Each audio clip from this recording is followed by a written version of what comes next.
Hello दोस्तों, कैसे हैं आप सभी। आई होप आप सभी लोग अच्छे से होंगे और अच्छे से पढ़ाई कर रहे होंगे।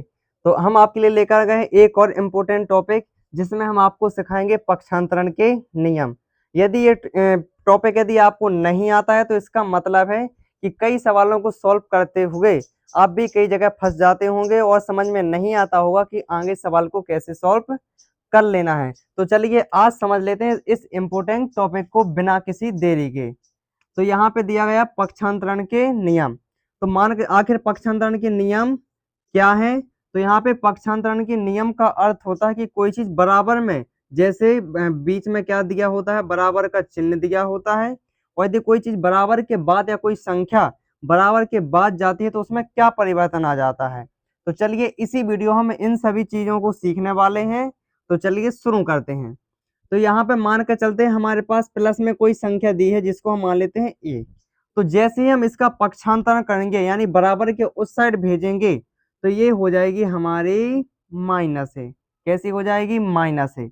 और मान कर चलते हैं बराबर के इस साइड यदि हमारे पास कोई संख्या माइनस में दी है तो बराबर में जाने के बाद वो हो जाएगी प्लस में। और मान कर चलते हैं कोई संख्या हमारी गुणा में दी गई है तो यहां से जाने के बाद वो कहाँ पहुंच जाएगी, भाग में। और यदि कोई संख्या यदि भाग में दी है तो वो बराबर में उससे जाने के बाद कहाँ पहुंच जाएगी, गुणा में। तो इस चलिए अब हम देख लेते हैं इसके कुछ प्रैक्टिस क्वेश्चंस को। तो यहाँ पे सवाल दिया है 8x+5 बराबर 29। तो यहाँ पे हम कैसे पक्षांतरण के नियमों का यूज करेंगे। तो चलिए शुरू करते हैं। तो यहाँ पे दिया है 8x+5 बराबर 29। अभी हमने आपको क्या समझाया था कि किसी भी चीज को सॉल्व करने के लिए उसमें चर पदों को अलग और अचर पदों को अलग रखा जाता है। यदि आपको चर और अचर नहीं आते हैं तो कोई बात नहीं, हम आपके लिए समझा देते हैं। तो चर कहलाते हैं ए से लेके जेड तक के सभी अक्षर, जैसे ए हो गया, बी हो गया, सी हो गया, और डॉट डॉट डॉट में P Q R S T X Y Z, ये सब के सब क्या है, चर। और अचर क्या कहलाते हैं, जो हम संख्या में पढ़ते हैं या जो गणित में जो संख्या होती है, जैसे गिनती वाली संख्या, रूट वाली संख्या है, इन सबको हम क्या बोल देते हैं, अचर। तो यहाँ पे किसी भी समीकरण को सॉल्व करने के लिए हमें चर पदों को अलग रखना होता है और अचर पदों को अलग रखना होता है। तो चलिए अलग अलग कर देते हैं। तो यहाँ पे एक 8 के साथ x है तो ये चर में है, इसलिए हम इसको अलग कर देंगे। और बराबर में दिया है 29। और जो प्लस के 5 है, जैसे हम इसका पक्षांतरण करेंगे या बराबर के उस साइड भेजें तो ये हो जाएंगे माइनस में।